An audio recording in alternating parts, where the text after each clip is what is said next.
Hoje nós vamos tratar do tema do capítulo 19 do livro Evangelho segundo o Espiritismo, intitulado Fé Humana e Fé Divina. Nós vamos conversar um pouco, nós vamos debater, vamos assim dizer, intimamente esses temas, porque falar sobre fé, quem se dispõe a falar sobre fé, nunca sai da condição de aprendiz. Que autoridade poderíamos encontrar na Terra em termos de fé? São raras as pessoas que enfrentam as maiores dificuldades dentro dos padrões que o Cristo nos orientou.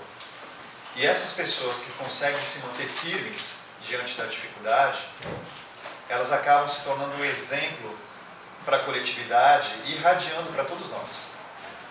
Toda figura de fé, dentro e fora da nossa família, que possamos ter e entrar em contato, acabam nos motivando a seguir uma vida inteira. Kardec, o codificador, ele tinha uma fé praticamente inabalável. E quem diz isso não sou eu, não é minha opinião. O seu mentor espiritual disse dele nas obras póstumas, ao se despedir através de uma comunicação, dizia que a fé de Allan Kardec era tal qual um muro de aço. E não poderia ser diferente. Porque, para quem não conhece, Kardec enfrentou muitas dificuldades para que todos esses livros viessem parar em nossas mãos. Muitas. Ele era um homem conhecido, o nome dele não é Allan Kardec, era Hippolyte Léon Denisard Rivail, e toda a sociedade na qual ele fazia parte era um pouco dividida na França, entre o materialismo e a religião instituída. Então ele enfrentou problemas de ambos os lados. E quando os problemas começam a surgir na nossa vida, se vocês com certeza conhecem e atravessam, eles não vêm isolado, né? Eles vêm em grupo, a tal ponto de você achar que eles não terão fim. Porque problema bom, gente, é aquele que parece que não vai ter fim, né? Esse é aquele problema bom, de você sentar na cama, onde for na sua casa, você olha para um lado, você olha para o outro e fala, meu Deus, não tem solução. E é nesse momento que você começa a entender o que é essa palavra fé. Porque enquanto o problema tiver solução e a solução depender de nós, esse problema está resolvido. Não é verdade? Se depende de mim, só exclusivamente de mim, ele está praticamente resolvido. Agora, geralmente não depende de nós, depende de circunstâncias múltiplas, nas quais, ao raciocinarmos sobre ela, chegamos à conclusão que parece que ele não será resolvido jamais, jamais. E esse texto fala da fé humana e da fé divina. A fé humana é a crença que nós temos em nós mesmos. E aí varia de pessoa para pessoa. Existem pessoas que chamam tanta atenção que viram tema de filme. Hollywood faz muitos filmes sobre isso. Eu vou destacar dois. Um mais recente, eu acho que vocês viram, que foi estrelado por Will Smith e o filho dele, chamado A Procura da Felicidade, que é uma história real de um homem que começa a vida no revés, a esposa dele abandona a família, vai embora, ele vende uma espécie de scanner ósseo e fica muito mal de dinheiro e tudo dá errado. Tudo dá errado. Até a calça ele não tinha como substituir, mas ele tinha o ideal de melhorar de vida, ele era muito bom em raciocínio matemático e se esforça tanto, colocando o filho numa creche, chegou a dormir com o filho em lugares públicos, em banheiros públicos, e essa parte é muito chocante, né? Na hora que ele dorme com o filho no banheiro de metrô, e a gente se sente, né? Quem tem filho, quem tem um ente querido, fala, meu Deus, se eu tivesse... Eu, desamparado, até aceito. Sofro, mais fácil, mas alguém que dependa de mim, junto comigo sofrendo, é algo que faz todos que assistem sofrer. E ele começa a crescer, tem dificuldades, tem uma hora que, coitado, ele só tem $5 na carteira, e o chefe dele, que obviamente não precisa de dinheiro, esquece o dinheiro e pede os $5 para ele. Tem horas que a pessoa tem que até olhar para ver se tem algum pássaro em cima dele, porque você vira aeroporto. A Procura da Felicidade é um filme que sempre que está passando, eu assisto. E tem uma hora que eu adoro, que eu desejo que todos vocês vivam, E se um dia a gente vai ver, é a hora que ele é contratado pela empresa. Vocês lembram dessa hora? Ele está descendo a escadaria, ele começa assim, ele fica feliz, ele anda no meio da multidão, a multidão está apressada e ele está radiante. Mas ele não está radiante porque ele conseguiu um emprego. Ele está radiante porque ele conseguiu um emprego atravessando todas aquelas dificuldades e ele não se corrompe, ele não se torna uma má pessoa. E ele sai correndo todo feliz, entra na creche e carrega o filho no colo todo feliz. E e esse filme é muito gostoso porque você termina sabendo, meu Deus, todo mundo enfrenta dificuldade, seja aqui ou seja no país dos sonhos americanos também, muita dificuldade.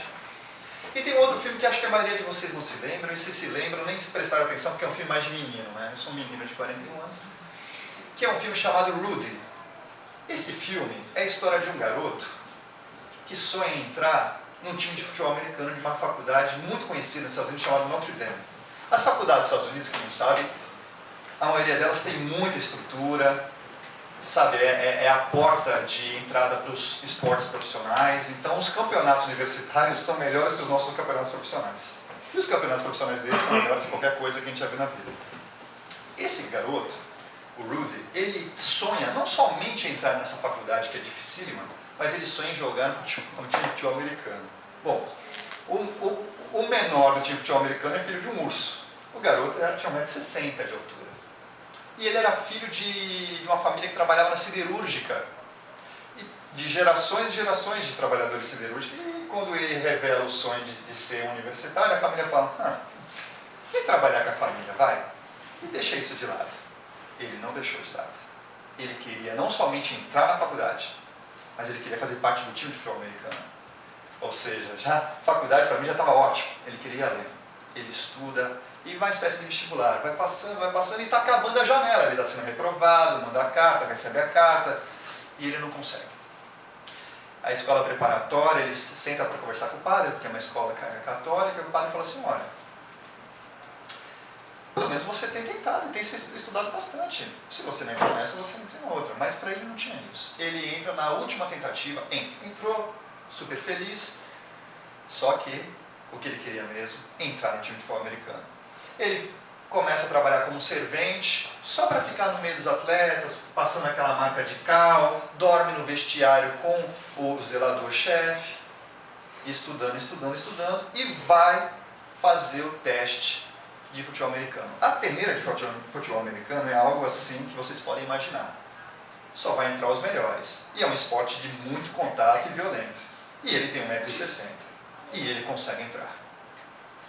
Tamanha vontade dele. Só que, obviamente, não colocam ele como um jogador titular. Ele passa todos os anos da faculdade como reserva. Mas ele é o melhor reserva. Ele treina tanto, se esforça tanto, que até os colegas começam a reclamar dele. Você está indo muito forte, você está abusando. E ele lá. No último jogo da final, quando o Notre Dame está ganhando já de goleada, começam a chamar o nome dele e colocam ele no último lance. Ser escalado para a final já era algo que nem precisavam dele, mas ele foi escalado para o último e entra em campo. E quando ele entra em campo, termina o jogo, carregam ele nas costas. E foi a última vez que um jogador foi carregado nas costas do campo, foi ele. E tem a fotinha dele lá. É uma história real. Essas duas histórias são histórias de pessoas que nos comovem porque são gente como a gente. E que desejaram chegar num local que eles sonharam, que é geralmente um local de destaque, de satisfação pessoal, e conseguiram. Então, quando você sai de um filme desse, você acaba de assistir um filme desse, você fica otimista. Você abre o livro se você quer estudar, ou seja, você começa a fazer um movimento de início de transformação na sua vida. Essa é a fé humana, a fé em você mesmo, que você atinge, em maior ou menor grau, as suas conquistas. Mas e a fé divina? E a fé divina? Você entra numa faculdade? É baseado nisso? A fé divina envolve você sempre chegar ao final da sua vida bem sucedido, como aconteceu com o primeiro exemplo? Não necessariamente. Porque podemos perceber, ao estudar o Evangelho, que você terminar a vida bem-sucedido ou não, embora nele todo mundo mereça, não passar privações, não é o foco principal do Criador. Não é o foco principal. Tanto não é o foco principal que o seu filho, exemplo de todos nós, não terminou a sua vida dentro dos padrões de sucesso humano. O Cristo, hoje, para nós, o objeto de nossas atenções e orações, se ele estivesse junto de nós, usando a nossa roupa e convivendo conosco, não chamaria atenção pelos seus feitos materiais. Talvez ele não, embora ele tivesse capacidade, talvez não fosse um grande executivo, artista, um homem de negócios. Mas, o que chamaria atenção seria justamente o que, na minha opinião, e talvez esteja um pouco na opinião de vocês, o que está mais em falta no mundo hoje. Alguém que faz a diferença como ser humano. Aquele que pacifica, aquele que agrega, aquele que não atrapalha, e já faz muito que não atrapalha, aquele que ajuda em qualquer momento, não só no momento que ele pode, mas principalmente no momento onde ele abre a mão do que ele tem que fazer para ajudar o próximo. E aí o exemplo daqueles que cultuam a fé divina é diferente daqueles que cultuam a fé humana. Então, se nós regressarmos a 2000 anos, numa história conhecida principalmente dos leitores da doutrina espírita, conheceremos alguém que fez um trabalho, uma trajetória praticamente inversa. Eu destaco para vocês a história de Joana de Cusa. Joana, esposa de Cusa, um intendente de Herodes, era um homem, vamos assim dizer, como hoje a gente está acostumado a ver em Brasília. Ele acende uma vela para Deus e outra para o diabo. E nunca se dava mal com ninguém, porque tinha interesses financeiros tanto com os hebreus quanto com os dominadores romanos. E assim foi levando a vida com muito conforto. A esposa, Joana, era uma daquelas que seguia o mestre a certa distância, com um coração elevado, com sentimentos nobres, uma mulher virtuosa. E, obviamente, dentro de casa existia uma diferença entre o coração dela e o coração do marido. Em dado momento, quando ela conhece e encontra Jesus, ela vai apresentar essa problemática para ele e diz: mestre, lá dentro de casa nós somos bem diferentes. Você não acha que eu devo tentar convencê-lo da sua doutrina, da sua mensagem? Ele diz: não, Joana. Você está no local onde você deve estar, deve honrar o seu casamento, deve ser a esposa que você pode ser, porque os sãos não precisam de médicos. Então, se o seu marido é mais necessitado, você ajudará a ele. Ser fiel, ele diz para ela, ser fiel, Joana. Bom, o tempo passa, ela continua sendo fiel aos princípios de Jesus, o marido morre, a situação financeira da família fica muito ruim, e ela, de dama da sociedade, vamos assim dizer, começa a trabalhar em casa de família. E desde que o mundo é mundo, quem está em cima e vai para baixo sofre as humilhações de quem ainda está em cima. Mas ela não se fez jogada, humilhada, ferida, mas com um filhinho pequeno que o marido havia dado a ela, ela trabalhou cuidando das filhas de outras damas. E assim foi vivendo com dignidade.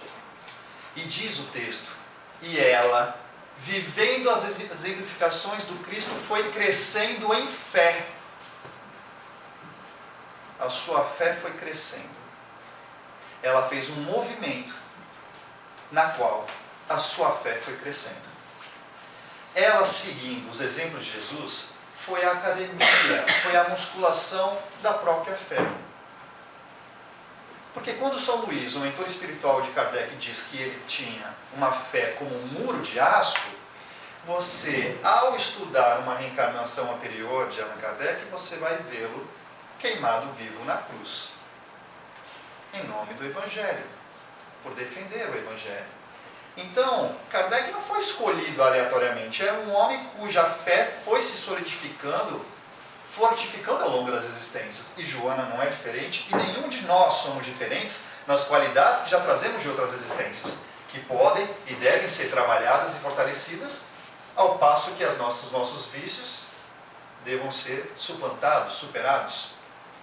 Bom, como terminou a vida de Joana de Cusa? Vocês devem ter pensado, Márcio, igual a procura da felicidade? Igual o Rudy? Por quê? Tanto esforço no bem tem que ser recompensado. Não é assim. Não é assim que nós vivemos, embora adultos como crianças que desejamos, após uma dificuldade, queremos receber um prêmio por ter atravessado essa dificuldade? Bom, não aconteceu com Joana.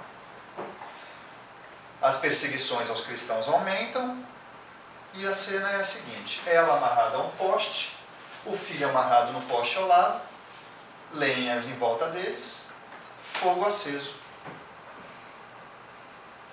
E os seus adversários dizendo: renunciem a sua fé a Jesus, porque essa era a perseguição. E o filho desesperado dizia: mãe, por favor, renegue, porque nós já estamos condenados. Se fosse qualquer um de nós, e eu me incluo nesse grupo, se eu estou ao lado de uma pessoa que eu amo muito e ela está sofrendo, e se eu puder fazer algo para que ela deixe de sofrer, eu faço na hora. Mas minha fé não é igual ao muro de aço. E como disse o texto de Joana, ela foi vivendo de uma forma onde a fé dela no Cristo foi se fortalecendo. Então a Joana, naquele momento, de acordo com a vivência na fé que ela tinha, o olhar dela sobre aquela situação é diferente do olhar de 99,999% da humanidade. Porque ela era mãe, virtuosa e amorosa. Então não podemos pensar do tipo: nossa, ela não obedeceu ao pedido do filho porque talvez no fundo não o amasse muito. Pelo contrário. É que quando você se fortalece na fé, você começa a penetrar em campos de raciocínio, de pensamento que fogem à maioria dos interesses da população. Eu dou um exemplo muito simples.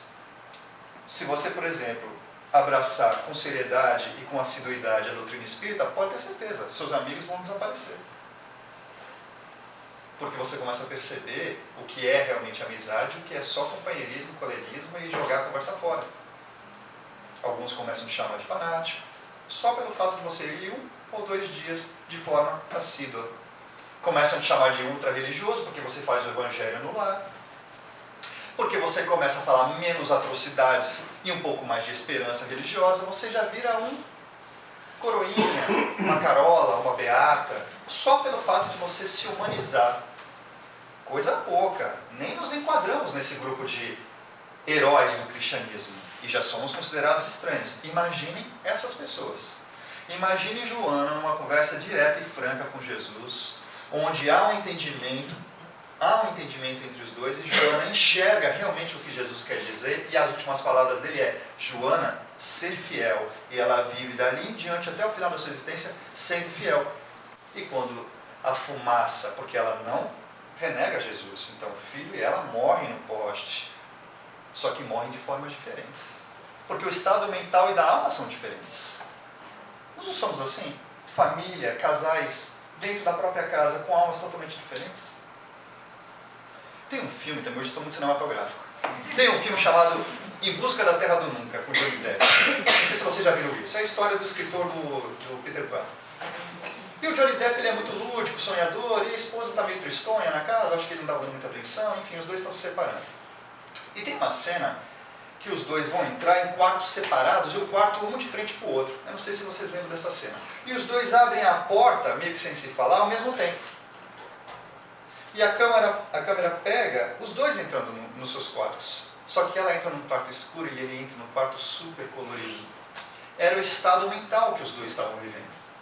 Nós carregamos esse mundo dentro de nós. Então, Joana de Cusa e seu filho estavam em estados diferentes. E Jesus, ao final, vem para Joana e diz: Joana, tenha bom ânimo, eu aqui estou. E ela prossegue. Fé exercitada. Tá, Márcio, mas afinal de contas, o que é essa fé?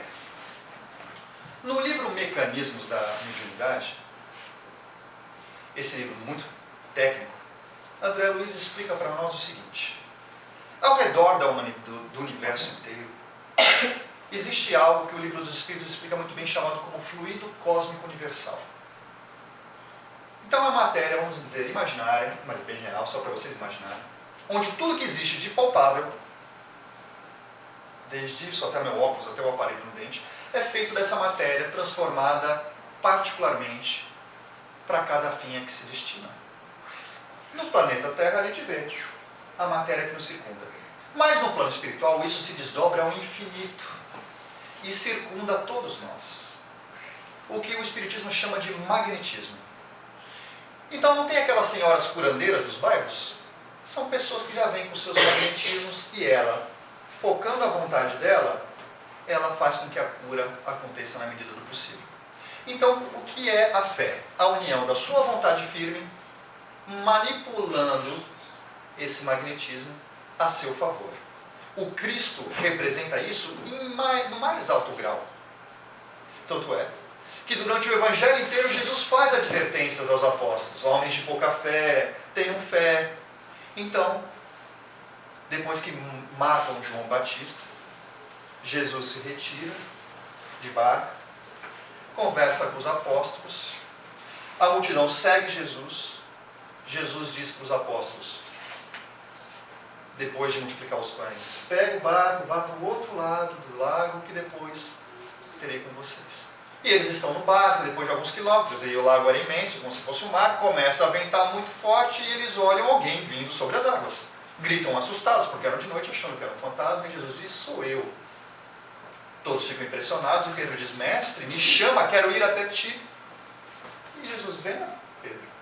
E Pedro começa a dar seus passinhos na água. Agora pensa o seguinte, o ser humano foi feito para andar em cima da água? Não, né? Então quando ele começou a pensar sobre isso, ele começou a afundar. Jesus já sabia quem ele era, desde o começo. Ele grita, mestre, ele fala, por que duvidaste, Pedro? Veja, Pedro andava braço a braço com o homem. Braço a braço. E mesmo o homem em cima da água, que ele pensou, ele pode ou não, eu fundo. Faltou a fé humana nele? Não. Porque a fé humana diz para ele, mestre, me chama que eu vou. Eu nem falaria, me chama que eu vou. Você está aí, eu estou aqui, né? Ser Jesus andando na água, eu vou ficar aqui no barco. Ele falou, me chama que eu vou. Ele falou, vem. Ele deu 3 passos, faltou a fé divina. Ele deu os passos como um homem, mas na hora de firmar a sua crença em Deus, ele começou a afundar. Quando ele começou a raciocinar sobre tudo aquilo, ele disse, não tenho condições de me manter em cima das águas. E quando um homem traz o seu filho dizendo, mestre, meu filho se joga na água, se joga no fogo, ninguém consegue detê-lo, estava endemoniado, uma expressão muito comum naquele termo, e seus apóstolos não deram jeito. E Jesus diz, homens de pouca fé, até quando? Tá, afasta o demônio, e depois os apóstolos vêm, né? Como é que o senhor consegue e a gente não? Porque vocês não têm fé. Se tivesse fé do tamanho de um grão de mostarda, iriam para as montanhas dos problemas, saiam daqui, vai para lá e ela iria. Parece fácil, mas Jesus sabe que o conhecimento ele é enviado para os apóstolos e para a humanidade de uma forma zipada, dentro de um arquivo que depois você abre e ele se transforma em um arquivo enorme.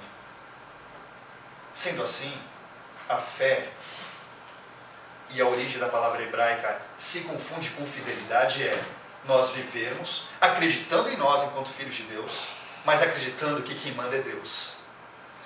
Quantas pessoas têm a sua fé humana firme, mas não alcançam seus objetivos porque outros objetivos maiores as desviam, a direcionam para outros rumos? Nós não podemos barganhar com Deus. Eu quero, Deus me dá. Será? E se não for melhor para você? E se essa criança pedir, mãe, me dá uma cerveja, você dá para ela? Mãe, me dá uma asinha, a branquinha, você dá uma para ela? Não. Exatamente. E se ela falar, eu só tomo Todd de agora em diante, você dá só Todd para ela todo dia? Não. Não vai fazer mal para ela. Então você sabe. E se ela falar para você, hoje eu vou para a escola, hoje está chovendo, você vai, não é assim? Vai. Porque você sabe, hoje eu não quero vacina, mãe. Ah, você quer. Então, para um filho pequeno, o pai é horroroso. Porque o pai dá vacina, o pai leva para a escola, o pai manda tomar banho, a mãe manda tomar banho. Só que é o que nos transforma em humanos. Então nem sempre o que nós, como corações humanos, pedimos. Por isso que Jesus também nos ensina em suas orações, que seja feita sempre a vontade do Mestre, do Pai de todos. Porque Ele sabe o que é melhor para nós. Então o que nós precisamos? Ter fé em nós, sempre se manter firme, mas ter fé em Deus, sobretudo, para que a nossa firmeza no nosso proceder possa não somente levar a nós aonde queremos, se for a vontade de Deus, mas se não for a vontade de Deus, que nos coloque no melhor lugar possível, porque nós ganharemos sempre.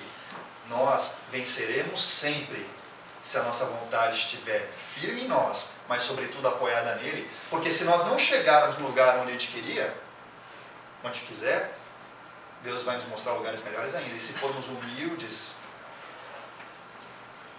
Quem aqui não quis casar com a primeira pessoa que se apaixonou? E depois olhou e falou, benção, pai. Jesus amado.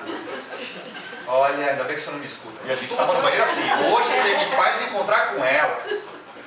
A mulher faz aquele, né? Ela vai no salão, gasta R$400. É hoje, mestre. Comprei essa roupa aqui, sem costura. Aí todo mundo acha que é o manto de Jesus, não é porque é Victoria's Secret. Sem costura. E dá tudo errado, ele já está com outro, ele faltou, ele está bêbado. E assim vai. E no dia seguinte você agradece. E aquele vizinho que te dá açúcar, casa com você. Você vai baixando um pouco o olhar e vê que ele é legal, está sempre ali, solista, né?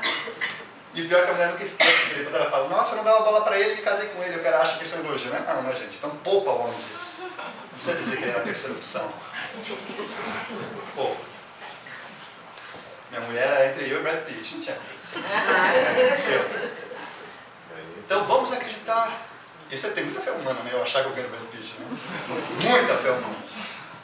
Que nós possamos entender e nos mirar naqueles que estão indo na nossa frente, como Kardec, Joana de Cusa, mas sobretudo o Mestre. Jesus não deseja que sejamos Cristo de uma hora para outra. Ele deseja que possamos acreditar na medida do nosso tamanho espiritual. Já faz muito que não atrapalha, que não espalha essa maledicência que está no nosso país. Selecionar as reportagens, selecionar os passeios. Vai descansar no carnaval? Vai, descansa. Não se meta em encrenca, não se meta em confusão. Eleve a mente. E não ache que Deus é o caminhão do Faustão. Ele não tem que te dar tudo para você mobiliar a sua casa, a sua vida e ganhar na Mega Sena da virada. Ele vai te dar o que é necessário para você. Amigos, nós estamos vivendo eternamente na Terra. A cada dia que passa eu estou mais velho. Lindo, mas mais velho. Mais velho. O meu mundo é lá. A minha morada é lá. Então, a fé humana, ela tem que estar acima da fé divina ou ao contrário? Jesus disse, eu e meu Pai somos um, e deixou o Evangelho. Temos que estudar o Evangelho. Agora eu vou dizer só uma coisa para finalizar. Essa exposição que eu estou falando para vocês, eu me baseei no livro Fonte Viva, Palavra de Vida Eterna, Escrino de Luz, Mecanismos da Mediunidade, Opinião Espírita. E fiz um apanhado desses livros todos. A maioria dos textos, praticamente todos os textos, disse uma coisa. Você tem fé humana? Parabéns. Parabéns mesmo. Tem fé divina? Excelente. Agora pega tudo isso, junto com a sua vontade, com o magnetismo na sua vontade, e faça o bem ao próximo. Não chega de mão vazia aqui, só porque você acha que sendo bom pai, bom mãe, bom empregado, isso já é suficiente. Isso é sua obrigação. Ser um bom pai é sua obrigação. Ah, mas tem pais ruins. Problema dos pais ruins. Ser uma mãe é uma obrigação. Problema da mãe que não é uma boa mãe. Ser um bom empregado é obrigação. Problema daquele que não é bom empregado. Agora, qual é o diferencial?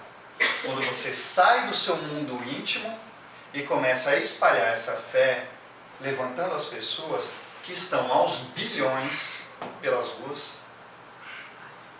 de uma forma ou de outra. Márcio, não tem como sair distribuindo as coisas pela rua, não se preocupa. Essa casa tem um programa todo terceiro sábado de cada mês. E outros lugares têm seus programas. Entre na fileira do que já dá certo, veja se você consegue se manter ao menos com frequência. E aí você começa a ver se você é candidato a fazer parte de um time, de um exército, de uma equipe que está constantemente no plano espiritual, desde que o mundo é mundo, fazendo o que Jesus veio fazer 24 horas do seu dia na Terra, ajudar e amar o próximo. Muito obrigado. Jesus, Mestre amado, obrigado por estarmos reunidos.